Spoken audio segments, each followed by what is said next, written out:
Hello, and welcome to the second webinar in our series of suicide prevention webinars. My name's Karen Lascelles, and I'm nurse consultant, and I lead on suicide prevention. Thank you for joining us today. I can see already we've got a nice number of people, which is really good. The webinar will be recorded and it will be available on the intranet, so please let your colleagues know if you think that they'd be interested in watching today. So today we're going to discuss the challenging issue of managing self-harm by ligatures, which is a particular issue for inpatient wards. We do have a patient experience film. It's not a graphic video. It does involve some candid questions. So I guess, just check in with yourself if you're okay about watching that. But like I say, it's just a candid, frank, but friendly conversation with somebody who has lived experience. Now, we're pleased to have Natalie Cleveland, who's Head of Nursing for Oxford and BSW, with us today, who's going to sort of chair the session. So without further ado, Natalie, I'll hand over to you. Thank you. Thanks, Karen, and thanks for inviting me to chair this suicide prevention webinar, the second of a series of 6 to support the suicide prevention work that the Trust is committed to support. As you said, this session focuses on self-harm, specifically ligatures. Self-harm is something that we continue to manage across most mental health areas, and perhaps the most intense of which is within our inpatient settings. And most commonly, nurses probably manage that most of the self-harm, possibly because of the numbers of nurses and the nature of our roles within inpatient settings. We do a lot of work across inpatient settings to manage and ensure the safety of the wards, not only in relation to ligature points, but with other risks related to self-harm.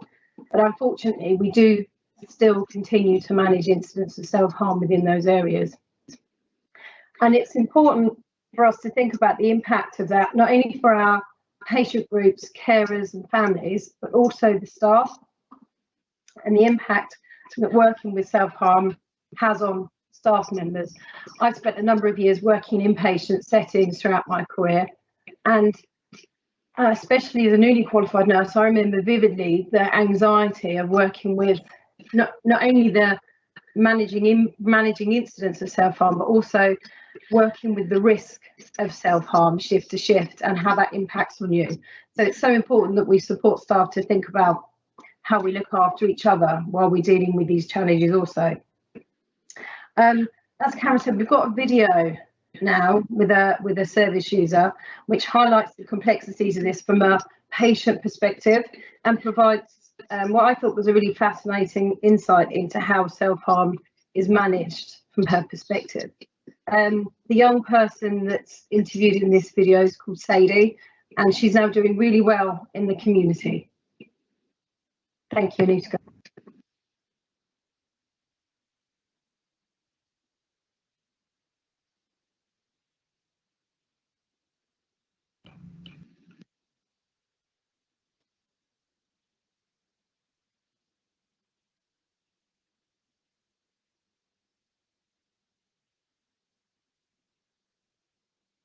So thank you, Sadie, for talking to me. What we wanted to ask you about is sort of the issue of self-harm using ligatures, particularly on wards. And the reason that we wanted to speak to you is because this is something that we find quite challenging. Yeah, I can imagine. It worries us, it frightens us. We don't really know the best thing to do all of the time. Yeah, it is like you say, like it is more of a problem on wards. Like I didn't even know what it was before I went on a ward. Like I didn't even think about it, because like I think everyone, when you think about like not like ligatures, but like you always think someone's gonna like hang themselves, like doing it like suspended or something. Like I didn't realise that it was a thing that you could do without doing that, and I think that's probably why it's more popular in units, because there's nothing like the unit's almost built or designed so that you can't do a suspended thing, but like obviously they can't stop everything, and I think it's definitely a behaviour that like is learned within like being there, I guess. So you didn't know about it until you were there? No. Can you remember how you first learnt about it then?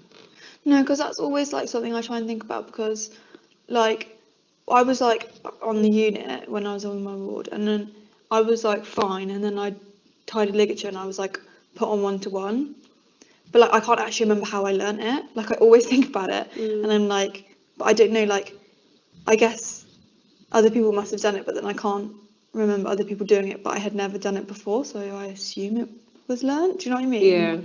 It happens like almost like accidentally that you find out, because say someone doesn't have shoelaces, you're like, oh, why don't you have shoelaces? Or like someone tells you in a really like just innocent way, almost like not trying to, and then you're like, oh, that's something. When I was in hospital, I always felt like I had like a box of like not ideas, but like things I could do that I could manage to do in hospital, and that was definitely one of them. But I think you pick them up almost. I think that's why they become such like a craze, because when I was on the ward, when one person would do it, loads of people started doing it. There was a few weeks where like everyone was tying ligatures, and then it would phase out again, and then it would come back.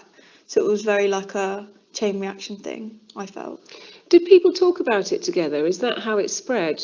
No, but like, no, I don't think anyone really spoke about it. Like I definitely remember like actively not, because I would be so triggered if someone else did it that I wouldn't want to talk about it and give anyone else an idea, because then I'd be triggered, and obviously I don't want to be triggered. Like I think some more patients like who are quite like unsettled maybe would talk about it, but I don't really think it was like active conversation. And if it was, it wasn't like this is how you do it, this is why you do it. It was more just like passing, because you assumed everyone else knew, I guess, or something. I don't really know.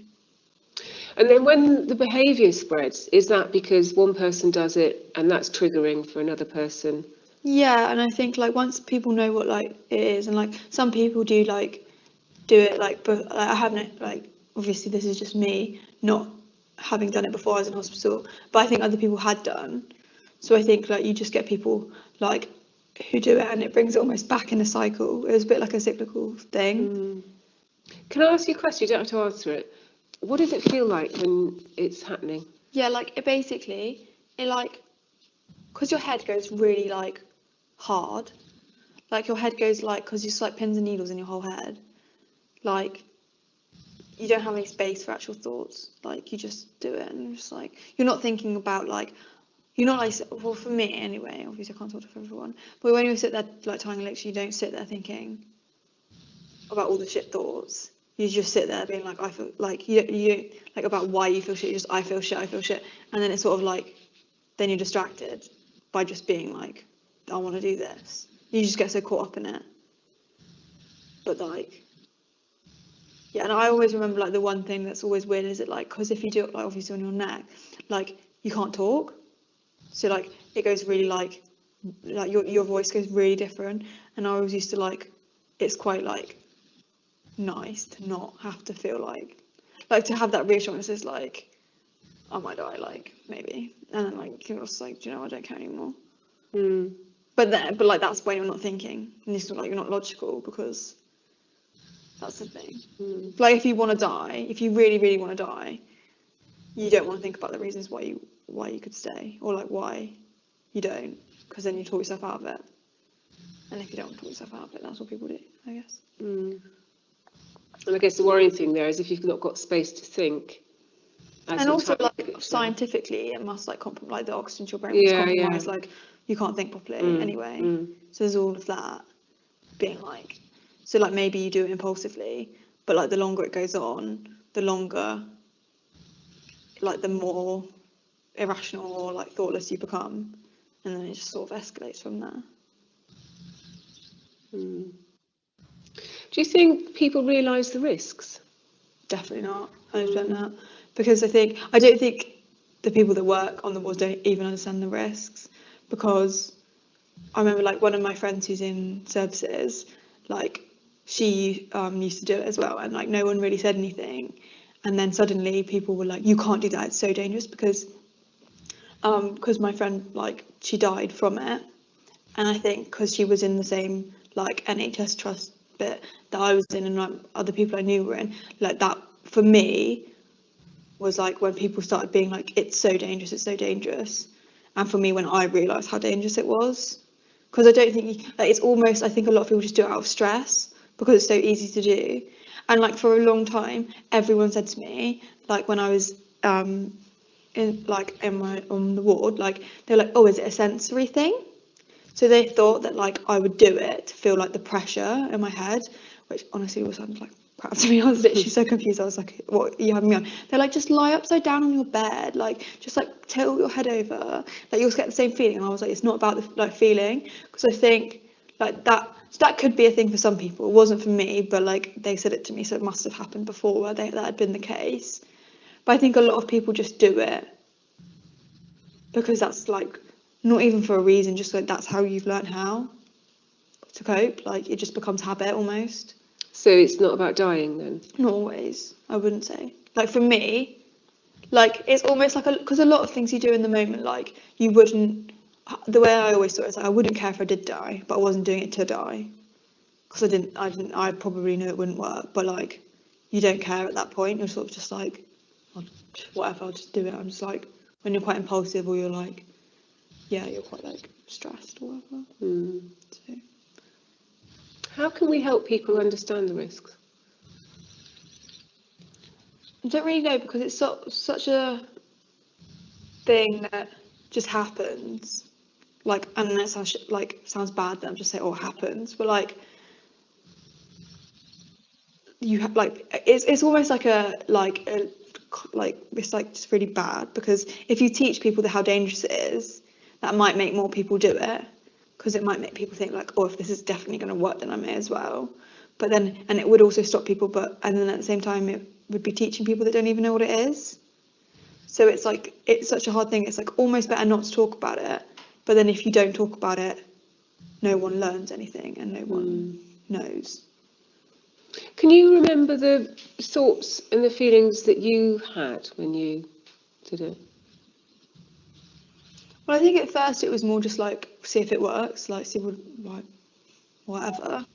But then I think more like, you're so stressed, like, and you don't, like, it's such an easy outlet for like, when you want to self-harm. Like, for me, it was never like, I want a specific type of self-harm. It was like, anything goes. It's like, I feel like this, I want to have something that will help. So it was just like, that was really easy because it is so easy to do, and that's why it's so awful, because to take it away from everyone, like take everything that you could use, just means that you don't learn to manage it at all, because then as soon as you get it back, you do it. Like it's just really, it's like not very good. And the thing is that everything can be made into it, so it's so hard to sort of like keep people safe from it as a whole. But like I remember when I was on the ward and it became a big issue, when they would do checks, so like, you know, observations like every half an hour or every hour, every 15 minutes for different people, they started doing the checks with ligature cutters in their hand, like, but because it was in a little bag, and if you knew what it was, because what always used to happen is that if they walk in on someone tying a ligature, they'd have to pull like the alarm, and then someone would have to bring them. So they just started doing checks with the ligature cuts. And for me, when they started doing that, I was in a much more stable place. But it was so triggering because it was almost like they come to a room expecting you're going to do it. And it was like almost like it became like such a norm that they were literally just like expecting to walk in and you'd have it on and then just cut it off and go. Like it was like insane at like some points in my opinion, how normal it was. And I think the sort of worry or the fear that like maybe staff members do have about it, or like you said, it is an issue people are worried about, like obviously they're not going to say that to the patient, so we never knew that.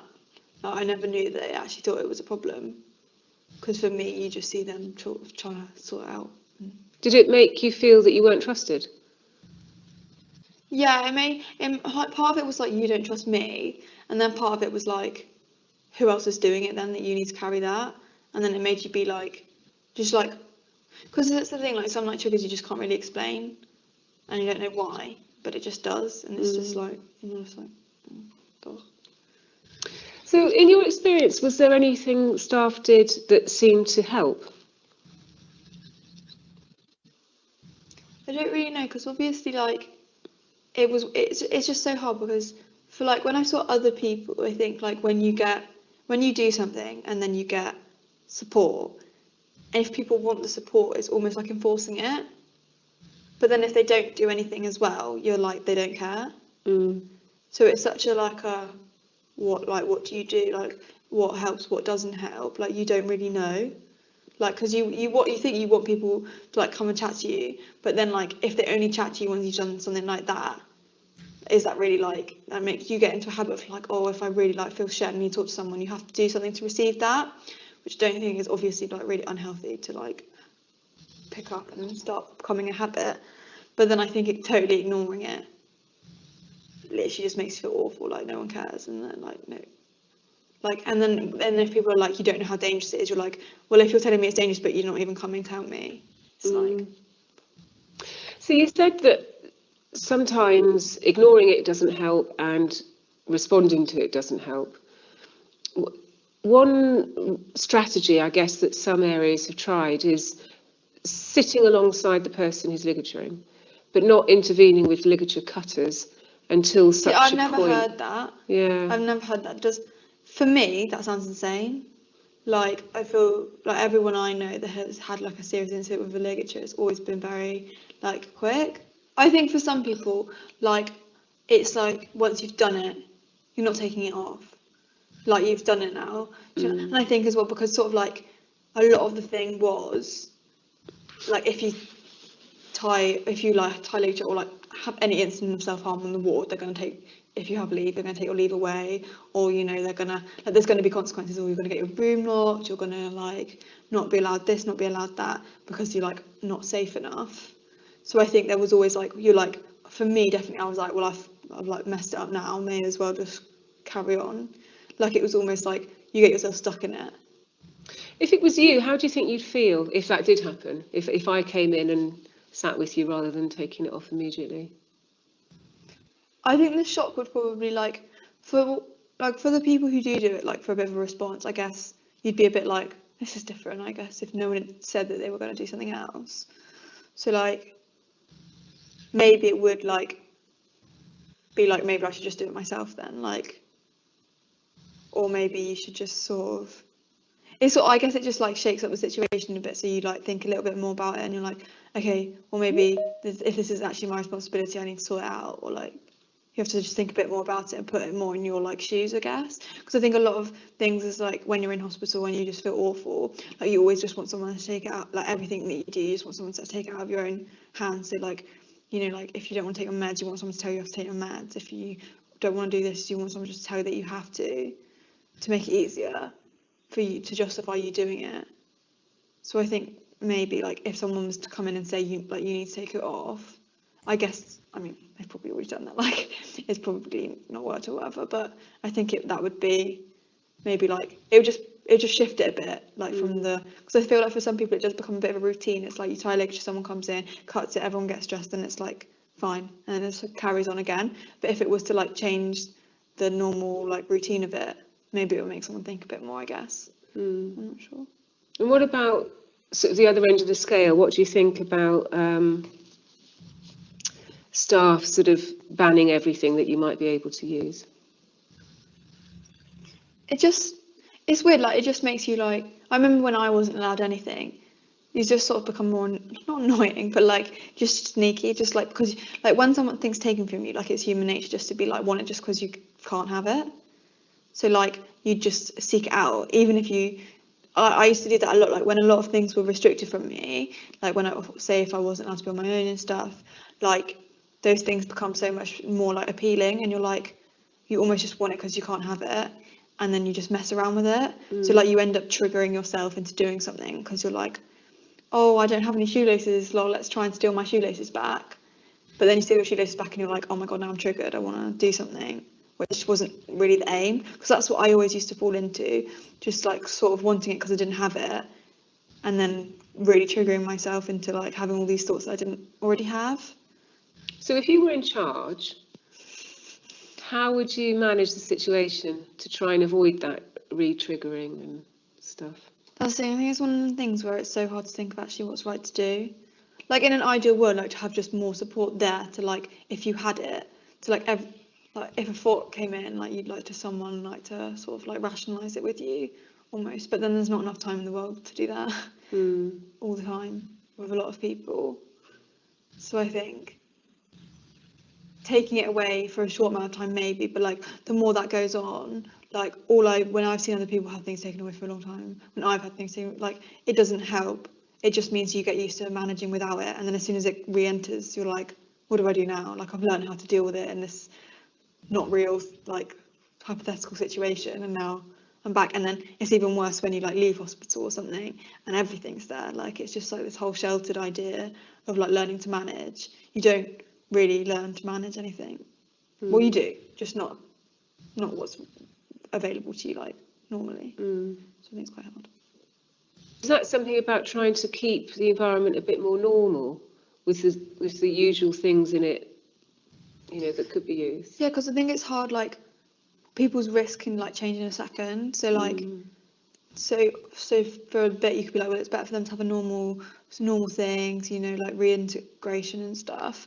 But then suddenly, then you have to remember why they're there and why you're there or why whatever.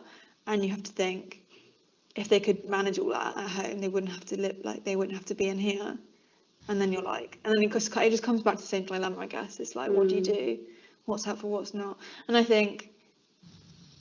guess you just need to take things away, and I guess that's the thing. But there's different levels of it. And what I did always find interesting was like when patients on the ward would have things taken away for different risks, but you wouldn't. And the sort of the relationship between that, because I remember like when I had stuff back, it was like when I was a bit more with it, like someone stole my headphones and did something with them. So, but that's when it becomes an issue, is like, should everyone just be banned? But then some people don't need that. And almost people who don't have that problem, so say someone comes in, doesn't struggle with it at all, but isn't allowed any of it, when they do get it, they're like, oh, maybe I could try it. Like, do you know what I mean? And it just becomes like tricky. When you were in hospital, do you remember the issue being discussed in like community meetings with staff and patients? I don't really know. I remember having meetings. I think it was always like something you didn't want to talk about. Like no one would be like say the word, or no one would like be like, because then you didn't want to trigger people. And then like, because what would always happen, someone would storm out if you mentioned it, or like someone would get upset, someone would get triggered. But I think it was so like unspoken about that it became more of an issue. You know, what do you think about the community talking about it together, what the risks are, and thinking together about how to reduce it? I don't know, it's weird because it's like you don't tend to educate people on any mode like of self-harm. Like obviously you know it's bad, but you never get sat down and talked about anything. And like so like, you know, other forms of like self-harm. So if you were to do it with this specific one, it would almost raise it more. And then you always have those people that like, they might not even be a risk, but one day they just feel so awful, they're like, I want to do something and I want to do something that works. And if you've been told this is so dangerous, this will like most likely have a dangerous like outcome, then it's quite hard, because it's almost like, where is it, like who you're educating and why, and it's just So there's no easy answers to any of this, is there? No. It is a really complex issue. But like, if I was going to start work tomorrow on an adolescent unit, what are the 3 pieces of advice you would give me, thinking about self-harm and particularly managing ligatures? I think to be shocked. Because I was completely shook by the idea that no one thought it was a thing. Like no one was like, oh my god, this is bad. Like I feel like everyone's so used to it. Everyone's so used to working in a place that this is normal, that you're not like, it just becomes normal, and then you not enforce, but like you add to the problem of it all. But then to also like, I know it's hard because it's just sort of obvious stuff, like make sure that people are safe, but like, and I guess reading into the situation in the right way as well. You just don't want to get it wrong, because I think it is a lot of pressure, obviously. Like I think I probably haven't even thought about it till now, like how much pressure like it is to be working in an environment like that. but yeah, I think the inconsistency is also quite hard with it, like with everyone responding in different ways and stuff. But then I also think consistency maybe doesn't work because sometimes people want the response. Yeah. So then you need to change it. But I guess you just have to, like, honestly, all I can say is like see what you're working with. Yeah. And then follow it, like work with it, like make it fluid, like this is the opposite of what I just said, but like make sure it like works, I guess. I don't really know. I don't know.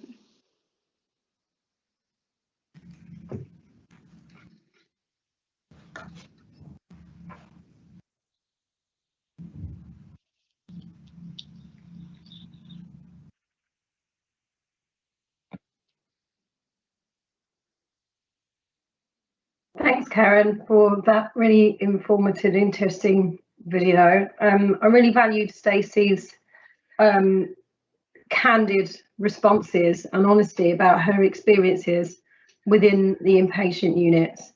A few points that hit home for me when she was talking was around the importance of understanding the why around self-harm, and then therefore the importance of thinking about how we engage individuals and how we think about real personalised plans of care, and also how we manage restrictions and responsibilities in our units, and support patients to take that responsibility. I found Sadie's statements and thoughts about learning about self-harm on the wards and how we talk about it really interesting also, and much of what was discussed almost echoes the dilemmas that the staff have working in inpatient units. As Sadie states that towards the end, it's hard to keep people safe and it's a lot of pressure for our staff. I'm going to hand over to Delphine now. Delphine's the ward manager of Ruby Ward, one of our female inpatient units over in Bucks, to talk about some of her and the team's reflections.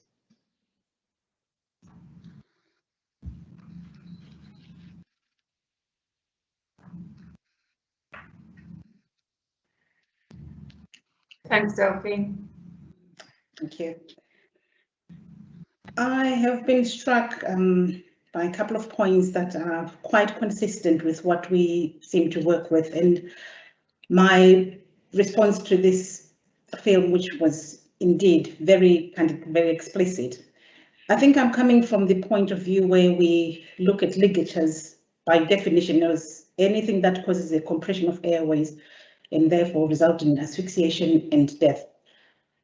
However, in that light, from an inpatient perspective for adults, we have a kind of different approach where, as the young lady alluded to, that sometimes people don't seem shocked. And I think she said something like sometimes the staff on the wards don't seem to quite understand what's going on. And I think that's very true from the point where, as staff, we are trying to approach the why side of why people use ligatures. And if the patient quite often is unable to express it or say or even identify why they're doing it, it's also very difficult for staff. And I think very often we respond to how the patient is responding. So as a ward manager, I think we have got a case study that I'll be referring to where sometime in the middle of last year we had a similar way of self-harming, which was not by compressing airways, but it still resulted in some very serious self-harm, which sadly became an SI. I think the incident reflected, or it made me reflect on clinical decisions we take around the treatment plans that we give. The young lady said, sometimes when you respond, it kind of reminds you to why people are there. There's a reason why people are in our care in an inpatient setting. So I think the point I take from her feedback is that the clinical decisions we make as inpatient teams are normally made in response to a very valid treatment plan that is agreed by patient with the teams. And this sometimes might actually add to the anxieties that have started the self-harming and the use of ligatures in the first place. And I think the young lady also said sometimes it's helpful to have somebody come to you and respond and just talk to you and trying to understand.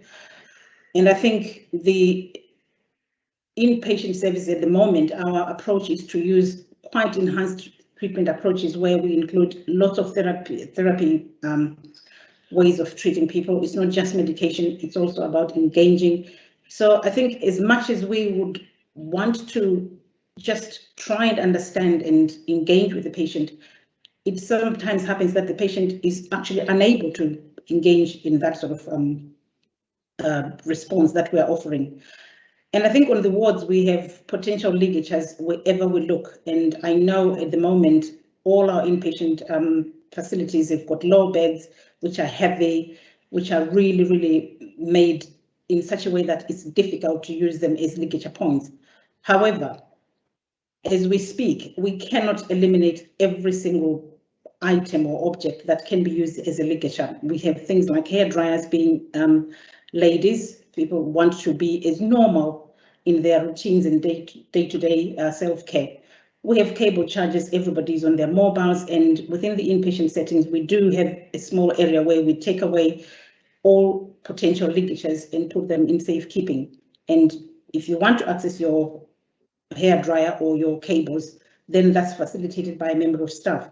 However, that said, it is still not possible to remove every single aspect of what can be used as a ligature. So I think from the definition of a ligature at the moment, it still remains true, very sadly, what the young lady is saying, to say it's very difficult, just work with what you just see what we are working with.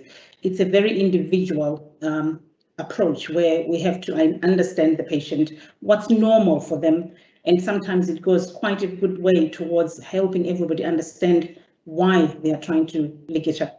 From a management perspective, I think it's a cluster of factors for us. In all matters relating to self-harm, I think there's a good indication that there is normally a pattern of patient intention, but we cannot look at that in isolation. So ligatures alone cannot be managed effectively in isolation. They come as part of a wider sort of perspective. I think my overview as a manager, it sort of speaks to anybody who is managing an inpatient acute setting will understand there is a certain amount of time that really needs to be dedicated to the wards, and to ring fence that level of time will also speak quite loudly to how we respond or how we proactively respond to our patients. So I think my big take would be that there is a very big interconnection of roles between the ward staff, the patients themselves, and particularly nurses. They invest the majority of their time really trying to engage with patient.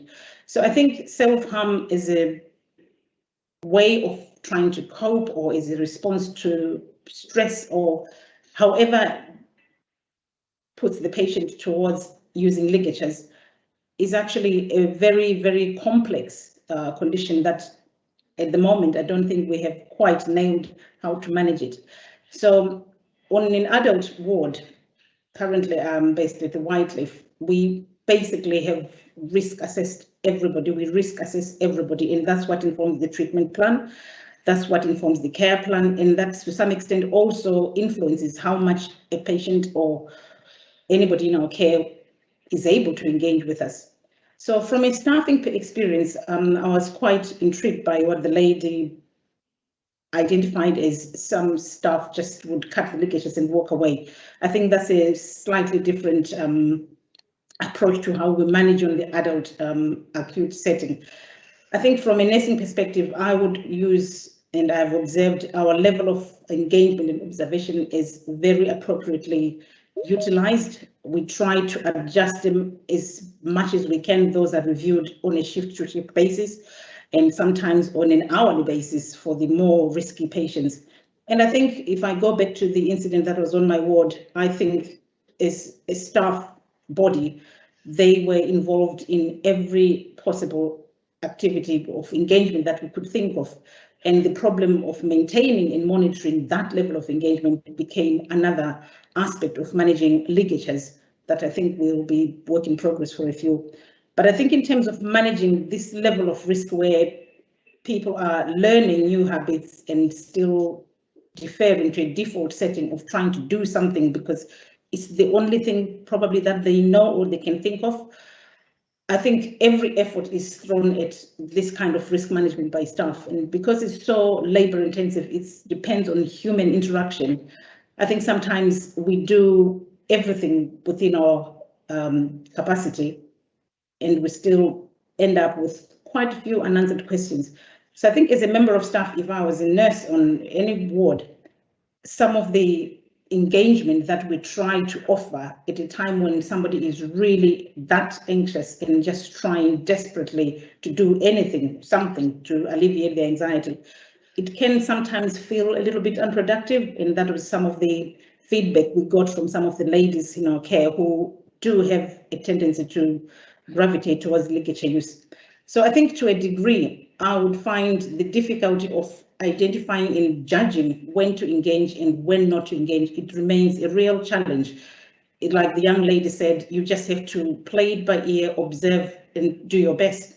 So I think the impact of that dilemma of when do we engage, when do we disengage, when do we give the patient a bit of space, can be read from different perspectives. I think the patient may read it as maybe nobody understands what I'm trying to say, maybe nobody cares. But I think the aim of it all is coming from a professional perspective where we are aiming to try and reduce the anxiety and therefore drive down or de-escalate that push for ligaturing. I think from feedback, I can only say. So thank you very much, Delphine. It's Karen here. I'm really sorry to come in and interrupt. I'm just conscious of the time and wanted to give a little bit to Q&As if that's all right. But thank you for being so honest and sharing your perspectives, you know, from the experiences that you've had over your career. So I think the message here is that self-harm is a challenging phenomenon to work with, and for a lot of people, particularly on inpatient wards, when ligature might be a method that people use. And if you look in the Q&A box, there's been some, you know, again, very open and candid perspectives as to why that might be the case. You know, it's a challenge for us as practitioners. What we want to do is help people develop different strategies and stay safe, and of course ultimately preserve life. Now there's been some very useful comments in the comment box. So one has talked about you know, I'm curious as to why there isn't, whether or not there's a DBT informed approach on wards. And I think that this is something we really need to be looking at. A lot of our staff have been trained in DBT informed approaches. And certainly it's something that we need to continue to offer and certainly enhance the skills of staff in the DBT informed and CBT informed approaches to work with people who struggle with self-harm. There's a comment here around, I'm sorry that I'm taking up the question time, I just want to touch on a few of them before we finish. There's one here that how important it is to check whether staff are okay, and absolutely it is. You know, we're here to protect our patients, and we need to protect our staff as well in order to do that. Psychological safety, trauma-informed care is something that as an organisation we're going to really try and attend to over the, you know, the months and years ahead. And that's the psychological safety of both staff and patients. We have a webinar coming up that's talking about the impact of a death of a patient by suicide on staff in a few weeks. So please tune into that. Linda, thank you for sharing your experiences and you know, you're telling us about the importance of having things on the ward that can offer people alternatives in terms of social interaction or something else to do, distraction or you know, occupation. And absolutely that's something that we need to be attending to. Joseph has asked, how do we balance least restrictive practices and managing self-harm by ligature in inpatient settings? I think this is a huge challenge and one that we need to think about within our respective wards and areas. I wish I had the perfect answer to that question. I really do, and I don't think anybody does. But I think, you know, that somehow that balance is what we need to do to enable people to stay themselves, but to stay safe as well. Going down to see whether there are any others. We weren't anticipating a huge number of specific Q&As today because it's a period for reflection based on the experiences that we've heard about. So I'd like to thank Sadie and Delphine once again for sharing with us so honestly. Just to let you know, we have been funded by NHS England an improvement to undertake a national survey into the impact of self-harm by ligature on staff at this point. So it's going to be asking about the impact it has on staff, how staff can be supported, and staff perspectives of what they think might help our service users and patients on wards to try and reduce harm associated with self-harm generally and self-harm by ligatures. So this is based on a regional survey we did last year. That if anyone's interested in, please email me and I can talk to you about that. So those of you that work in inpatient environments, in due course you will receive information about a survey, or if you have in the past worked with this issue in this or inpatient or elsewhere really, please do complete the survey because it's really important. It's a national survey, it will inform future research and hopefully resource development. Natalie, do you, before, I'll tell you what, normally it would be Natalie handing over to me to close, but because I've interrupted a bit, I'm going to say once again, thank you for joining us and thank you to our speakers. And I'm going to hand over to Natalie for a last word and to close. Thanks, Natalie. Thanks, Karen. I've really enjoyed the session. I'm really looking forward to the remaining sessions. Thank you to Sadie and to Delphine for sharing your thoughts. I think it's extremely important that obviously we not only hear from service users, but staff to share their thoughts and think about how we continue to develop. I'm continually impressed by staff, not only their hard work, but also their passion and compassion when dealing with these with extremely challenging and personally emotional cases in the work that we do. I think it's easy to forget sometimes that actually the work that we do, you know, we are people and it does have an impact on us. We come into this job to preserve life and to improve people's quality of lives, and when we don't feel that's necessarily done to the best that we can do, it does have an impact inevitably. So thank you for joining these sessions. I'm sure you'll join future sessions. Thanks, Karen, for facilitating them. And I guess we'll see you all next week. Thank you.